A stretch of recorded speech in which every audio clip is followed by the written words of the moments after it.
What is good, YouTube? It's your boy Mario B coming at you guys with our week 9 battle for the WPF, the World Pokemon Federation. And if you guys are hype, definitely make sure to show your support by leaving a like down below.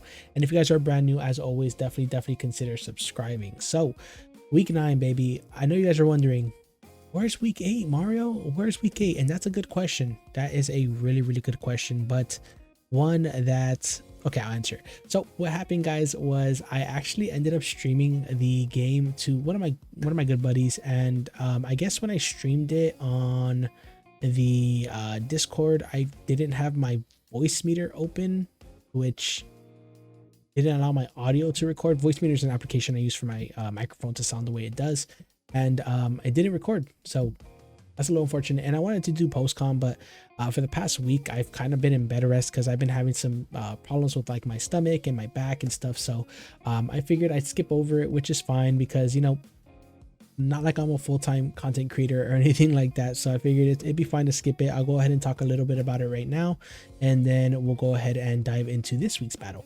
So feel free to use the timestamps down below to allocate yourself to any location in the video in which you feel that you need. And yeah, so last week we went ahead and took on the Bronx Blastoids, and Coach Buck, if I'm not mistaken, he went ahead and beat us 3-0 actually. So feeling a little bit bad about that, guys. I didn't really prep, but Buck played a hell of a game, guys, and yeah, he got his second win of the season, if I'm not mistaken. So big shout out to Buck, and good games to him for sure. So this week we are now, I think we are 3 and 4. 3 and 5. 3 and 5 sounds more accurate. 3 and 5 moving into this this game in the season, and we are taking on Duck, coach of the Rochester Boots. So I'm going to go ahead and break down our team, his team, and then we'll go ahead and dive into the battle. Sounds good? Capiche? Let's get it. So as you guys can see, he has a Sun team. He also had Mons like Buzzwole, Noivern, and Metagross, which I was expecting, but these 6 were pretty much the 6 I was expecting. I was expecting him to either bring Milotic or like a super thick Mega Vino to take hits from my Dracovish. I was expecting him to bring Sun, of course.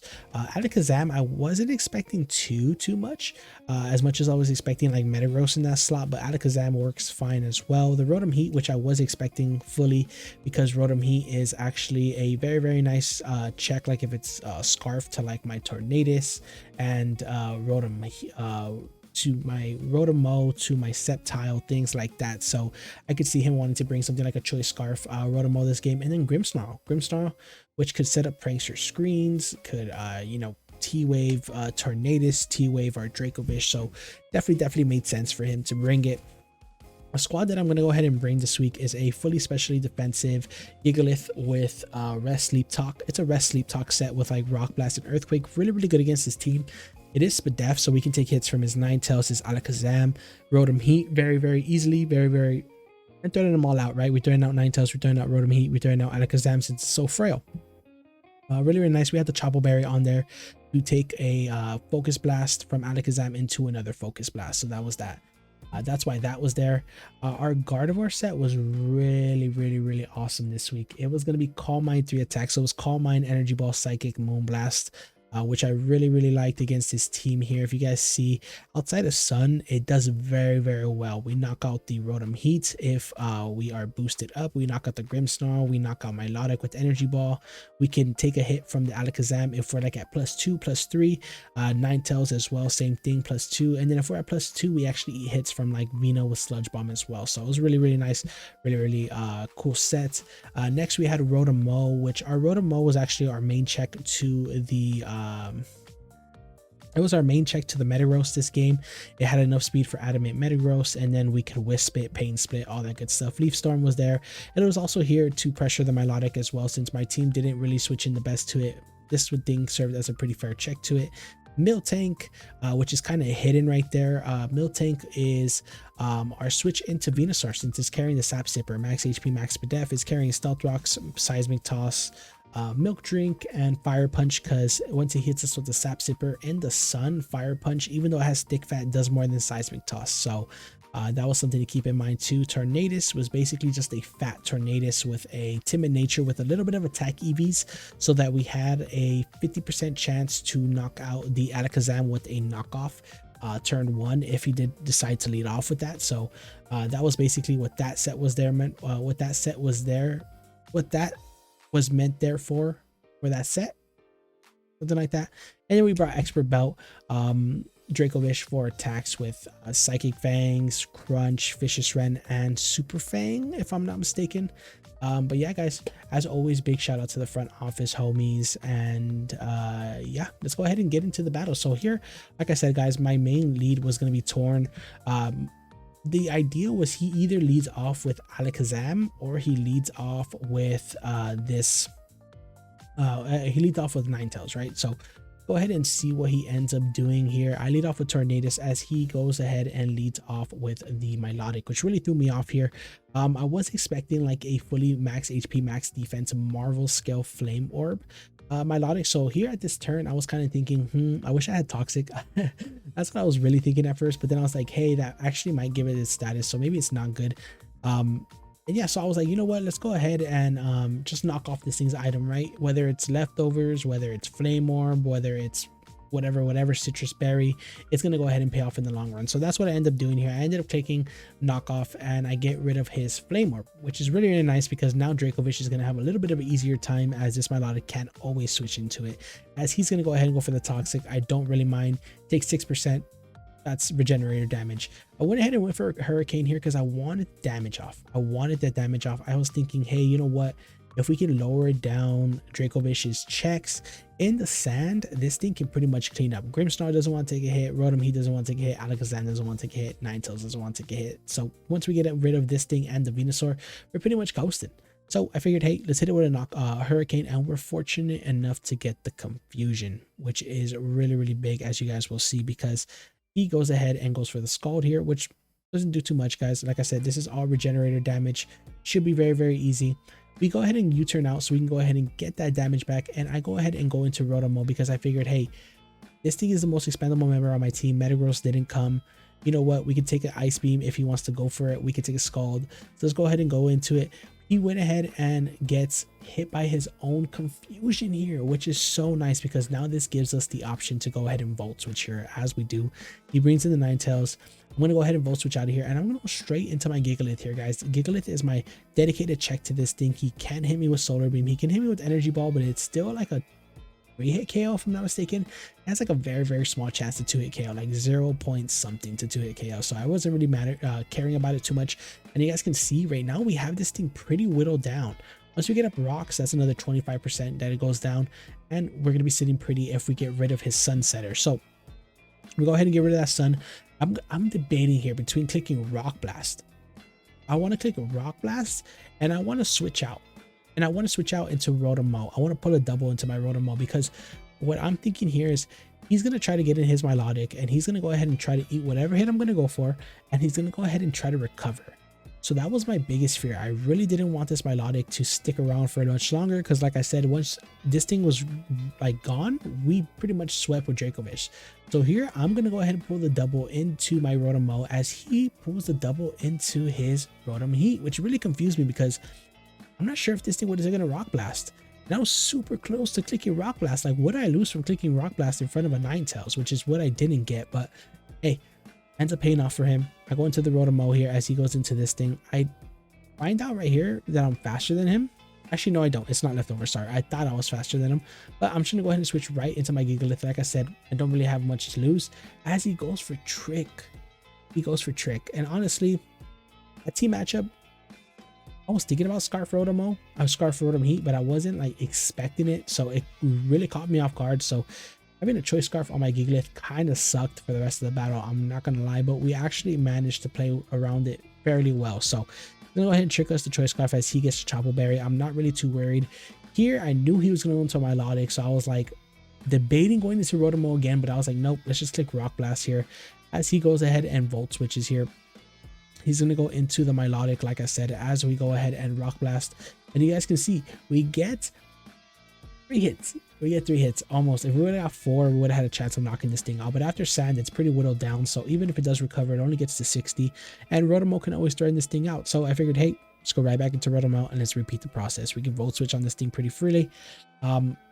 I was thinking about clicking like Leaf Storm like very, very heavily, like my mouse was over Leaf Storm, but I figured, hey, there's no point. Let's just go ahead and Volt Switch here, as we Volt Switch on the Rotom Heat, and we're gonna go ahead and go into Gardevoir, and it's setup time, baby. I figured, you know what, let's do it, baby. It's time right now, and I'm done because I thought I would have outsped, but I didn't. But luckily he tricks, and he gives us a Chople Berry. He takes our leftovers, which we'll take. We don't really need them too much right now since we really haven't taken any damage yet. We'll take the +1. Now here, I'm thinking Psychic has a chance to kill. Since it's Scarfed, it's probably not HP invested. Psychic has a really, really good chance to switch, but he can go to Grimmsnarl, which I don't want. So here I kind of struggle. I kind of think for a little while, like, what should I do? What should I do? In the end, I do end up clicking Psychic, as he's going to Volt Switch, which still did a lot of damage in all honesty. As he goes into Milotic, as we click the Psychic, thankfully he didn't go into Grimmsnarl. Now here, I'm thinking, hey, he's seen the Psychic. He might try to get cheeky. He might try to go into the Grimmsnarl. So let's go ahead and click Moonblast, as he does end up going Grimmsnarl, and we'll go ahead and hit him with the Moonblast. We almost knock him out, but interesting fact, guys, the fact that he lived this means that he's max HP, max SPDEF. Like, there's no way around it. He could have been assault vested with like a little bit of SPDEF as well. I didn't really get to see his team after the battle, but yeah, this thing ended up being super, super thick, ended up living. Here, I'm like, you know what? I don't want to risk a T-Wave for no reason. I don't want to risk a Sucker Punch for no reason if I don't have to take it. Let's go ahead and go Gigalith. Let's hit the Sand, kill him off, right? I figured that's the smartest play. That's like the best thing I could do, as I'm going to go ahead and do that. He's going to T-Wave, so I have a T-Wave Choice Scarfed Gigalith on my side, as Sand takes out the Grimmsnarl, which is really, really nice. And here, I believe he's going to go into Ninetales and get rid of the weather, which is a good play on his end. I figured, hey, you know what? The only thing I have that can take a hit from this thing is probably my Venusaur. I mean, my Tornadus. So let's go ahead and go into it. As he goes into his Venusaur here, I'm like, hey, you know what? It's probably going to do something silly. So let's go ahead and change his weather real quick. I don't want him getting any more boosted than he has to be, as he's going to go Mega, and he's going to Growth here. So at this point, I got kind of scared. I'm not going to lie. I got kind of scared. Growth Venusaur is really, really scary. Thankfully, I got rid of the Sun, so he only got a +1 in his special attack and attack instead of getting like a +2, which I really, really appreciated me doing that at the moment. But like I said, guys, I have a Sap Sipper Miltank in the back, so I'm not really too worried at all what he wants to do. Let's go ahead and go right into it, as he's going to go ahead and click Weather Ball, guys. I really, really, really like that prep on his end, bringing the Weather Ball here. So I figured, hey, you know what? We can take another one. Let's go ahead and Milk Drink, let the Sand get him down a little bit, whittle down, as we actually outspeed him, which is crazy. And he clicks Leech Seed, which ended up typing right away in the chat like, oops, I forgot. So pretty funny, but we're back at full health, baby. Seeing some leftovers. I figured, hey, let's get up our rocks. Rotom Heat is not Scarfed. You know, Ninetales, we haven't seen any item on it, so if it's not heavy duty boots, we will go ahead and chip it down even more. Milotic is at 14%, so it will take about 12% coming in as well, so that's pretty nice. And yeah, so I figured getting up rocks is a no drawback play, and I can still Milk Drink anything this thing wants to go for, and Sand is doing gradual damage. So like I said, just getting some leftovers right here. Lola putting in the work right now. I'm gonna go ahead and Milk Drink up, as he's gonna Weather Ball. He's gonna go ahead and get a hit, and this part might go a little bit slower, so let's go ahead and speed it up. It's just me kind of recovering and getting out of range of where you know, that thing can hit me. Here I do decide to Seismic Toss, and fortunately it pays off. That Rotom Heat took rocks and a Seismic Toss, so now it can't just Volt Switch around freely as like it wants to. So here I believe I'm gonna make the switch into my Gigalith, if I'm not mistaken, get that Sand back up, baby, because we love getting that chip off, as he's gonna go ahead and Pain Split. Great play on his end, running Choice Scarf, Pain Split, Rotom Heat. Why, I do not know, but hey, paid off for him at the end. Our Gigalith is very, very whittled down here, and I figured, hey, this is the perfect turn to reveal Rest. Let's go ahead and Rest up, baby, because he's going to Volt Switch and he's going to do something silly, get us down whittled pretty well. Actually, I think I'm lying. I think I hit this move, but I get parried. Yes. I believe I clicked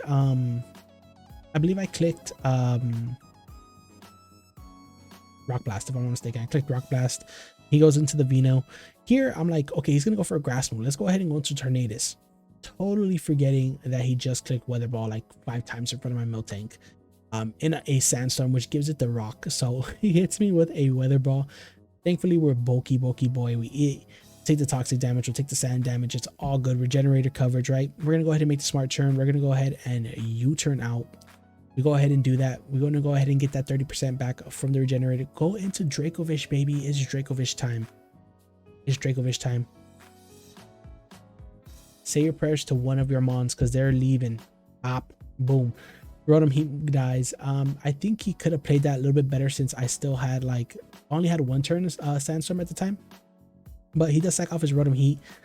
We go ahead and pick up a kill. He's gonna go into Ninetales, get that Sand back up, as I believe this is the turn where I'm gonna go into Gigalith and I'm gonna go ahead and click rest here. So he's gonna go ahead and Will-O-Wisp. It's gonna fail because we're already paralyzed. I go ahead and reveal that we are rest right now, and boom, guys, we are back at full health. Venusaur is taking a lot of chip with the sand, with the rocks. Like I said, we have a perfectly fine check to this in Miltank, and he can't really touch it. So excuse me, at this point he is getting very, very whittled down with his thing. Milotic comes in here, but doesn't really matter. We're just gonna seismic toss everything to death, baby. We don't care if you're a Milotic, if you're a Venusaur, if you're a Grimmsnarl. We're gonna seismic toss the hell out of you. Here I'm gonna go to Gigalith, and going into Gigalith here, as he just revealed that he has heavy duty boots right now. I forgot to say, but he did reveal he has heavy duty boots. I believe he revealed it earlier as well, but I forgot to mention it. But here he's gonna go for the flamethrower. As you guys can see, that does absolutely nothing, guys. He's gonna go for Scorching Sands as well, which I didn't see him have earlier, but that's really cool tech. We'll Sleep Talk, we'll get the Earthquake, guys, and that's a dead Ninetales. So now Sand is the only weather here, and we're up 6-0 right now, 6-2. He's gonna go ahead and Leech Seed as we go right back into Miltank, baby, and Miltank just proving its worth. We're gonna go ahead and Milk Drink, get back up to full, because Sand will whittle this thing down fairly low to the point where we can just pretty much click Seismic Toss and claim a kill. So at this point it's 6-1. He only has Alakazam. We can of course sack this thing off, go ahead and go into Gigalith since it is our Spadef wall, try to live a hit, knock it out that way as well, and just go into Tornado. So he goes for Focus Blast here, he lands and he murks us out. We go ahead and go to Tornadus. We'll go ahead and U-turn because I don't want to risk the 50% chance on knockoff. We'll go into Gigalith as he's going to go ahead and click Focus Blast again and hit crit. I think this thing was Specs, if I'm not mistaken. I didn't ask him, but I think it was Specs at the end of the battle. But like I said, guys, simple play. We just go right back into turn, U-turn twice, and we pick up the 4-0, baby. We pick up the 4-0. So really good game to duck. Had a lot of fun, guys, in that battle for sure, and I really like the Calm Mind Gardevoir set. I wish I could have seen it put in a little bit more work. And now thinking about it,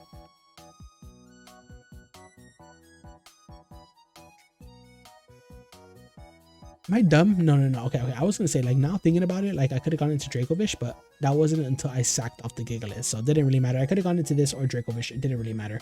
But yeah, guys, that's gonna be our week 9. We are now 4-5 with a chance to go win out the season and possibly make playoffs, guys. So we're gonna keep trying. Last week was definitely a mess up on my end. I think we definitely could have won if we would have prepped a little bit better, but this week we'll take our W. And yeah, guys, that's gonna be the whole video. So if you guys did enjoy, make sure to leave a like down below. If you guys are brand new, as always, definitely consider subscribing, guys. And your Happy Valley Hariyamas are gonna keep trying to make playoffs. Hopefully we can, guys. It's not an easy road. This Gyarados League, man, has been tossing me on my ass all season, so hopefully we can go ahead and come back. Thank you guys for taking the time out of you guys' day to catch this video, and I'll catch you guys on the next one. Peace.